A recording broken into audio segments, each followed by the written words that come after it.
यहां से अब हमारा लक्ष्य मध्य प्रदेश को देश के टॉप 3 राज्यों में ले जाने का है।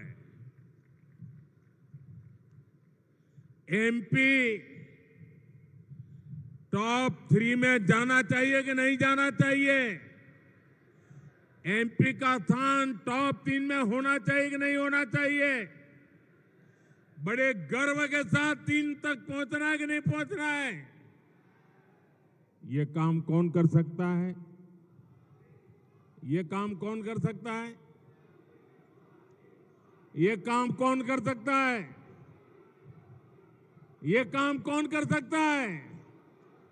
ये गारंटी कौन दे सकता है? ये गारंटी कौन दे सकता है? आपका जवाब गलत है।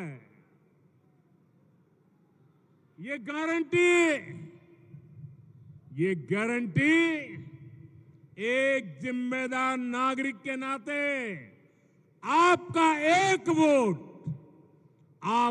वोट मध्य प्रदेश को नंबर 3 पे ले जा सकता है जी।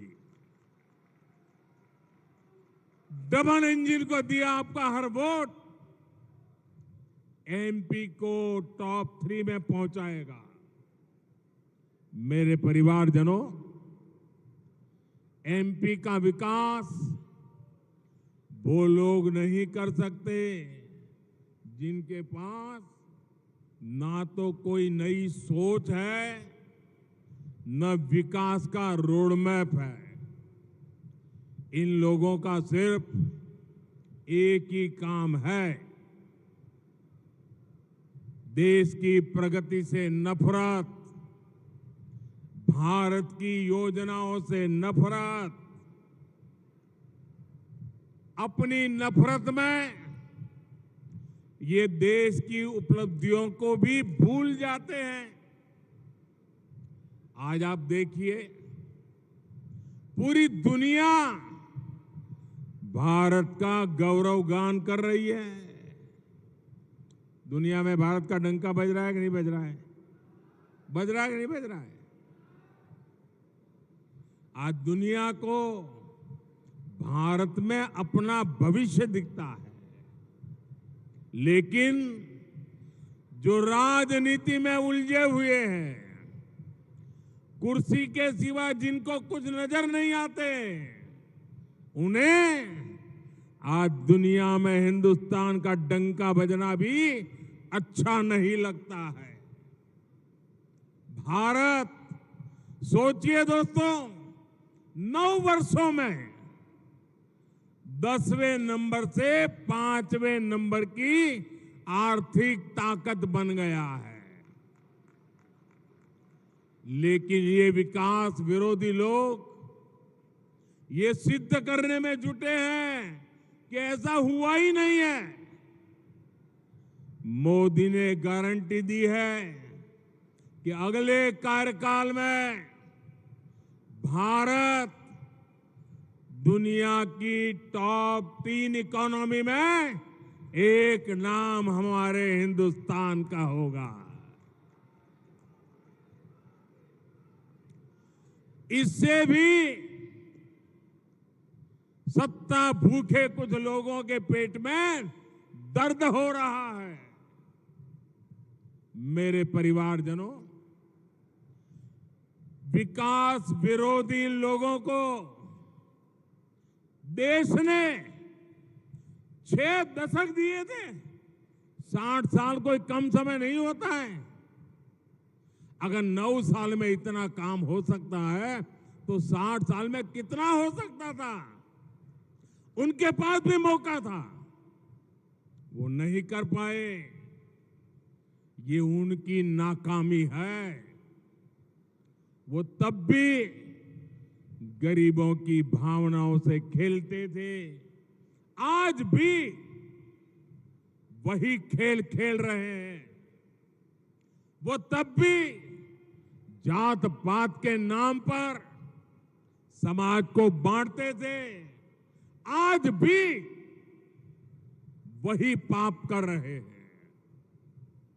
वो तब भी आकंठ भ्रष्टाचार में डूबे रहते थे और आज तो वो एक से बढ़कर एक घोर भ्रष्टाचारी हो गए हैं।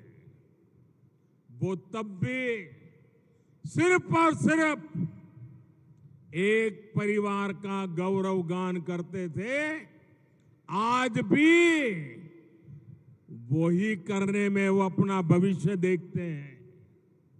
इसलिए उनको देश का गौरव गान पसंद नहीं आता। मेरे परिवारजनों, मोदी ने गरीब, दलित, पिछड़े, आदिवासी परिवारों को पक्के घर की गारंटी दी है। अभी तक इसके तहत देश में 4 करोड़ परिवारों को अपने पक्के घर मिल चुके हैं। यहां एमपी में भी अभी तक लाखों घर गरीब परिवारों को दिए जा चुके हैं और आज भी इतनी बड़ी मात्रा में घरों का लोकार्पण किया गया है। जब इन लोगों की सरकार दिल्ली में थी, तब गरीबों के घर के नाम पर भी सिर्फ लूट होती थी। ये लोग जो घर बनवाते थे वो रहने लायक भी नहीं होते थे। देश भर में ऐसे लाखों लाभार्थी थे जिन्होंने कभी उन घरों में पैर तक नहीं रखा। लेकिन आज जो घर बन रहे हैं उनमें खुशी खुशी गृह प्रवेश हो रहा है। ऐसा इसलिए क्योंकि ये घर हर लाभार्थी बहन भाई खुद अपने हिसाब से बना रहा है, अपने सपनों के अनुरूप, अपनी जरूरतों के हिसाब से अपना घर बना रहा है। हमारी सरकार जैसे जैसे काम होता जाता है, टेक्नोलॉजी के माध्यम से मॉनिटर होता है और तुरंत उसके खाते में सीधे पैसे भेज देती है। कोई चोरी नहीं होती है, कोई कटकी कंपनी नहीं, कोई भ्रष्टाचार नहीं, और उसका घर बनना आगे बढ़ जाता है। पहले घर के नाम सिर्फ 4 दीवारें खड़ी होती थी। आज जो घर मिल रहे हैं इनमें टॉयलेट, बिजली, नल से जल, उज्ज्वला की गैस, सब कुछ एक साथ मिलता है। आज यहां ग्वालियर और श्योपुर जिले के लिए अहम जल परियोजनाओं का भी काम शुरू हुआ है। ये भी इन घरों में पानी की सप्लाई में मदद करेगी। साथियों, इन घरों की लक्ष्मी यानी मेरी माताएं बहनें घर की मालिक हो, ये भी मोदी ने सुनिश्चित किया है। आपको पता है ना कि पीएम आवास योजना के घरों की रजिस्ट्री महिलाओं के नाम भी होती है। पीएम आवास योजना के घरों से करोड़ों बहनें लखपति हुई है। जिनके नाम कोई संपत्ति नहीं थी, उनके नाम पर लाखों के घर रजिस्टर हुए हैं। आज भी जो घर मिले हैं उनमें से ज्यादातर घरों की रजिस्ट्री बहनों के नाम पर है। और भाइयों बहनों, मोदी ने अपनी गारंटी पूरी की है। मैं एक गारंटी आप बहनों से भी चाहता हूं। मैं जरा बहनों से पूछना चाहता हूं, मैंने तो मेरी गारंटी पूरी की, आप एक गारंटी देगी? आप मुझे गारंटी देगी? पक्का देगी? तो मुझे गारंटी चाहिए, घर मिलने के बाद अपने बच्चों को अच्छे से पढ़ाना है, कोई ना कोई कौशल सिखाना है। करोगे? आपकी इस गारंटी मुझे काम करने की ताकत देती है। मेरे परिवारजनों, नारी सशक्तिकरण भारत के लिए वोट बैंक का नहीं बल्कि राष्ट्र कल्याण का, राष्ट्र निर्माण का एक समर्पित मिशन है। हमने देखा है कि पहले अनेक सरकारें आई गई, हमारी बहनों को लोकसभा और संसद में 33% आरक्षण के झूठे वादे करके बार बार वोट मांगे गए, लेकिन संसद में साजिश करके कानून बनाने से रोका गया, बार बार रोका गया। लेकिन मोदी ने बहनों को गारंटी दी थी, और मोदी की गारंटी यानी हर गारंटी के पूरा होने की गारंटी। आज नारी शक्ति वंदन अधिनियम एक सच्चाई बन चुका है। मैं इस सभा में और आगे के लिए भी मैं चाहूंगा अपनी ये विकास की गाथा में हमारी मातृशक्ति की भागीदारी और ज्यादा बढ़े और प्रगति का रास्ता खुले, उसी दिशा में हमने आगे जाना है। भाइयों बहनों, आज विकास की जितनी परियोजनाएं हमने आगू की है, वो सारी हमें ये कानून पास होने से एक ताकत मिलने वाली है। मेरे परिवारजनों, ग्वालियर, चंबल आज अवसरों की भूमि बन रहा है, लेकिन हमेशा स्थिति ऐसी नहीं थी। जो कई कई दशकों तक सरकार में रहे, उसके नेता आज यहां बड़ी बड़ी बातें करते हैं। इनका ट्रैक रिकॉर्ड क्या है? जो हमारे युवा साथी हैं, जो फर्स्ट टाइम वोटर्स हैं, उन्होंने तो अपने पूरे जीवन में सिर्फ भाजपा का सरकार ही देखी है। उन्होंने तो एक प्रगतिशील मध्य प्रदेश देखा है। विरोधी दलों के जो ये बड़बोले नेता हैं, इनको कई दशकों तक मध्य प्रदेश में शासन का मौका मिला था। उनके शासनकाल में ग्वालियर चंबल में अन्याय और अत्याचार ही फला फूला। उनके शासन में सामाजिक न्याय हाशिए पर था। तब कमजोर की, दलित और पिछड़े की सुनवाई नहीं होती थी। लोग कानून अपने हाथ में लेते थे। सामान्य जन का सड़क पर आना जाना मुश्किल हो गया था। बहुत परिश्रम के हमारी सरकार इस क्षेत्र को आज की स्थिति तक पहुंचा पाई है। अब यहां से हमें पीछे नहीं देखना है। मध्य प्रदेश के लिए अगले 5 साल बहुत अहम है। आज देखिए, ग्वालियर में नया एयरपोर्ट टर्मिनल बन रहा है, एलिवेटेड रोड बन रही है, जहां 1000 बेड का नया अस्पताल बना है, नया बस अड्डा, आधुनिक रेलवे स्टेशन, नए स्कूल, कॉलेज, एक के बाद एक पूरे ग्वालियर की तस्वीर बदल रही है। ऐसे ही हमें पूरे मध्य प्रदेश की तस्वीर बदलनी है, और इसलिए यहां डबल इंजन की सरकार जरूरी है। साथियों, आधुनिक इंफ्रास्ट्रक्चर से जीवन सुगम तो होता ही है, ये समृद्धि का भी रास्ता है। आज ही जाबवा, मंदसौर और रतलाम को जोड़ने वाले 8 लेन के एक्सप्रेसवे का भी लोकार्पण हुआ है।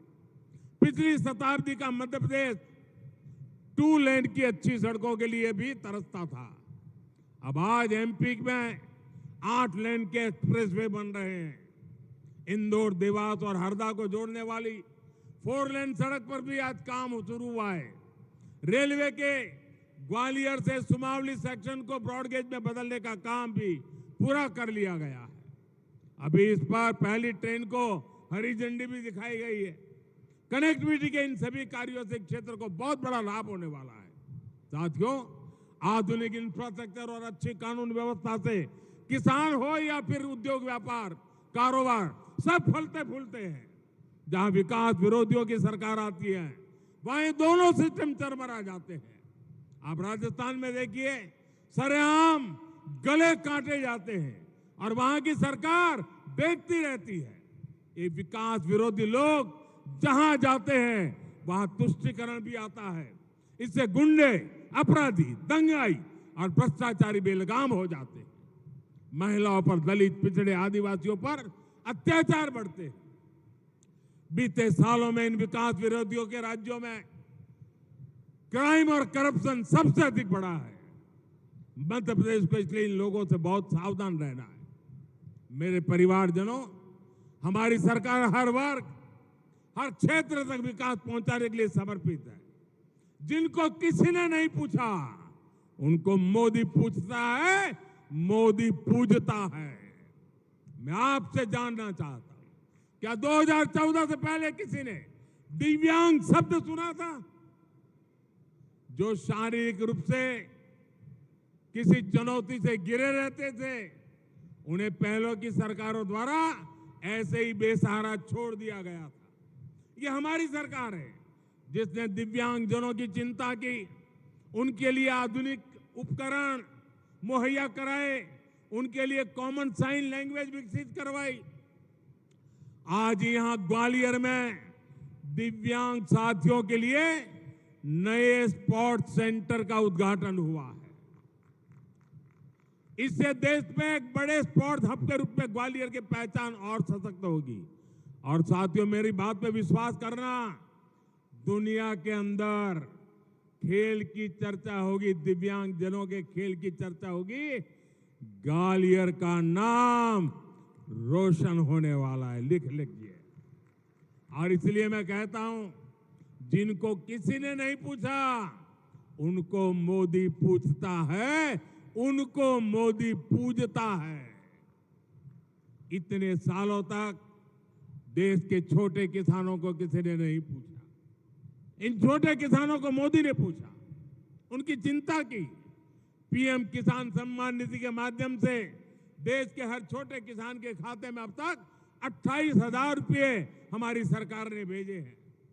हमारे देश में 2.5 करोड़ छोटे किसान ऐसे हैं जो मोटा अनाज उगाते हैं।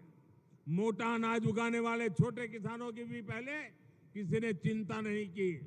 ये हमारी सरकार है जिसने मोटे अनाज को श्री अन्न की पहचान दी है, उसे दुनिया भर के बाजारों में ले जा रही है। साथियों, हमारी सरकार की इसी भावना का एक और बड़ा प्रमाण पीएम विश्वकर्मा योजना है। हमारे कुम्हार भाई बहन, लोहार भाई बहन, सुतार भाई बहन, सुनार भाई बहन, मालाकार भाई बहन, दर्जी भाई बहन, धोबी भाई बहन, जूते बनाने वाले भाई बहन, बाल काटने वाले भाई बहन, ऐसे काम करने वाले लोगों के लिए अनेक साथी हमारे जीवन के महत्वपूर्ण स्तंभ रहे। इनके बिना जीवन की कल्पना भी असंभव है। इनकी सोच आजादी के इतने दशकों बाद हमारी सरकार ने ली। ये साथी समाज में पीछे रह गए थे, अब इनको आगे लाने का बहुत बड़ा अभियान मोदी ने चलाया है। इन साथियों को ट्रेनिंग देने के लिए हजारों रुपये सरकार देगी। आधुनिक 15,000 भी इन साथियों को दिया जा रहा है। विश्वकर्मा साथियों को ऋण की गारंटी मोदी ने ली है, केंद्र सरकार ने ली है।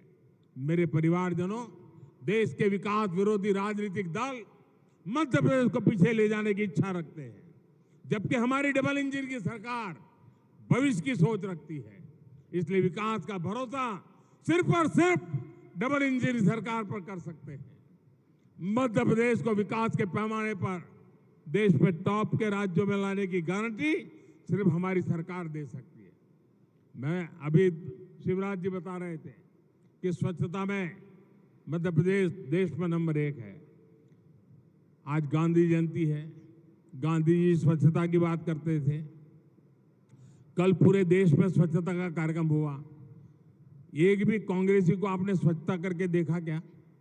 स्वच्छता करने के लिए अपील करते देखा क्या?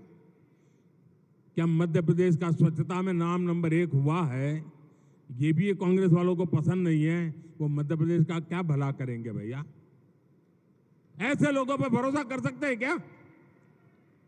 और इसलिए मैं आप सबसे आग्रह करता हूं भाइयों बहनों, विकास की इस रफ्तार को आगे बढ़ाना है, बहुत तेजी से बढ़ाना है। और आप इतनी बड़ी तादाद में आशीर्वाद देने आए, मैं ग्वालियर चंबल के आप साथियों को इतनी बड़ी संख्या में यहां आशीर्वाद देने के लिए पधारने पर हृदय से आभार व्यक्त करता हूं।